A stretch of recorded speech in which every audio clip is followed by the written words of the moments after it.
Multiply churches and multiply disciples. Step by step in starting a discipleship and church planting movement. Step number 5, care movement.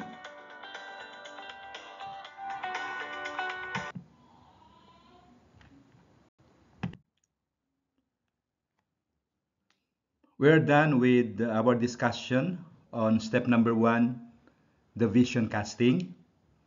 Review lang po muna tayo na kailangan ng vision casting sa ating mga churches upang maliwanagan nila that the church is being called by the Lord para i-fulfill ang Great Commission. So binabago natin ang atmosphere ng church na hindi lang tayo maging once a week Christian church, kundi maging 24/7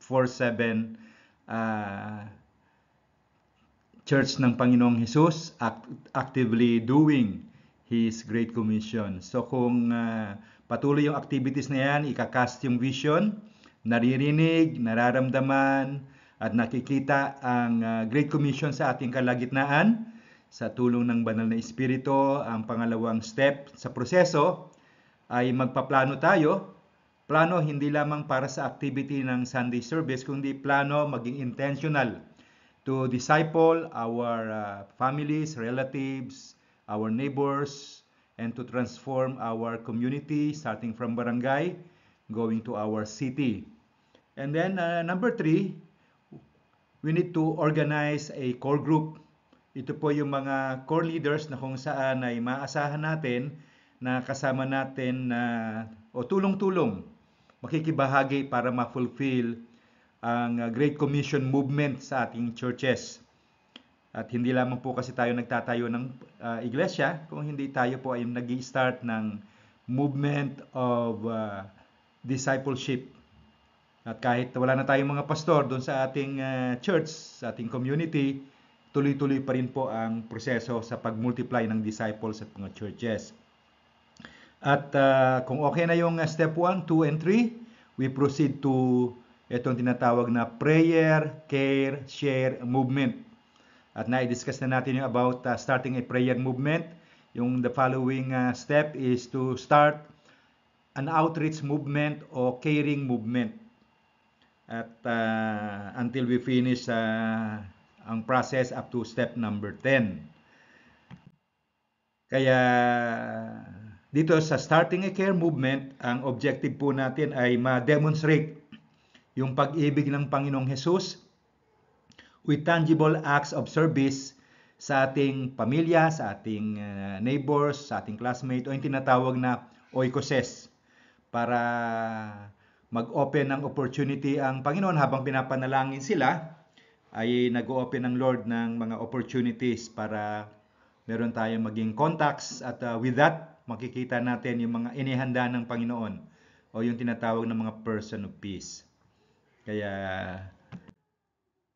titignan natin sa Bible, malinaw naman na sinasabi sa Efeso 2:10 na tayo ay nilikha ng Diyos, kinreate sa pamamagitan ni Kristo para gumawa ng mabuti na inihanda ng Panginoon long time ago. Kaya hindi tayo gumagawa ng mabuti, nag-outreach para maligtas. Gumagawa tayo ng mabuti dahil ligtas na po tayo. Sa Galatians chapter 6 verse 10, sabi dito, kaya nga basta may pagkakataon ay gumawa tayo ng mabuti sa lahat ng tao. At sa verse 9, and let us not grow weary of doing good. Huwag tayong mapapagod, gumawa ng mabuti. For in due season, we will reap if we do not give up. At sabi rin sa James chapter 1 verse 7 na isang trabaho din natin ay magbisita ng mga orphans at mga widows in their afflictions. So yung mga nangangailangan ay sasamantalahin natin gumawa tayo ng mabuti para makakilala rin sila sa Panginoon. At ang church DNA should be balanced between in-reach and outreach so that the church can fly and reach its destination. Kasi karamihan po ng mga churches natin ay traditionally puro in-reach na lang, puro palakasan na lang sa loob. Pero ang totoo lang po, ang model ng Panginoong Hesus para mag-mature tayo ay we make disciples. At ang discipleship hindi lang po nangyayari sa loob ng church. Meron ding outreach. Para makalipad ang church sa kanyang destinations, kailangan balanse. Merong in-reach pero meron ding outreach. At ito pong movement na ito, itong prayer care share movement, at sa prayer kasi habang pinagpipray natin sila, ay nawawasak yung kapit ng kaaway sa kanila, nagkakaroon ng deliverance, at pag nag-open sila habang nag-minister tayo sa kanila, may mga outreaches tayo, so they welcome us sa kanilang mga tahanan at sa kanilang buhay, open sa relationship, mabuild yung relationship sa kanila, at pag na-open sila doon, we could i-share yung love ng Panginoon sa pamamagitan ng pag-evangelize o pagbigay ng ating testimony or pag-invite sa kanila sa ating mga different groupings. At sa caring activities, kung ang mga members po natin ay nagtatrabaho, we can invite them sa workplace natin mismo, sa company. So, pwedeng mag-share ng pagkain o pag nagkasakit, hospital o sa abroad, mag-barracks visitation o magbigay ng mga simple notes, magbigay ng Bible, kamustahin palagi, panalangin kung may pangangailangan. At pag may birthday, kayo na po ang mag-celebrate. Unahan nyo na kagad. Yung iba, ginagawa nila, merong harana doon sa birthday celebrant. O kaya prayer evangelism, lalo na po yung social media, gamitin natin. Imbis na kung ano-ano yung pinopost natin na bagay na nakaka-discourage, i-post natin yung yung mga mabubuting balita, mga verses, mga testimonies, napakadami po niyan. Let's take advantage. Katulad ko, meron ako mga 3,000 plus social media friends. So, I took advantage of that by posting encouraging words, especially the Word of God. So, sa abroad, meron mga wini-welcome sila pag bagong dating sa abroad. At sa church naman, maraming caring activities, yung monthly offering ng groceries, para pag nangailangan sa community, meron kayong pamimigay, pakainin ng mga mahihirap, yung intentional social media ministries, yung mga kabataan natin magaling sa social media. So we use them to post necessary materials para makita nila yung testimony natin at testimony natin sa Lord.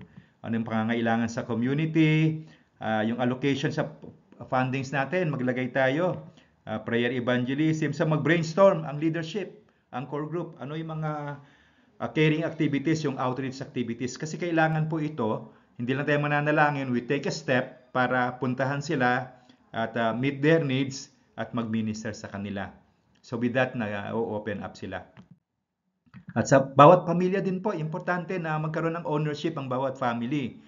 Naalala ko po dati, kami ay, nang malilit pa yung mga anak ko, nagluluto ako ng sampurado at pinapakain ko doon sa mga batang mahihirap sa community namin.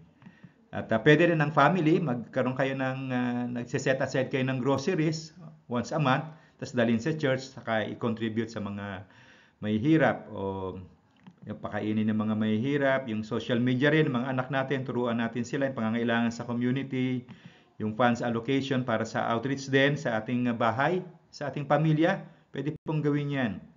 So, mag-usap-usap ang buong pamilya.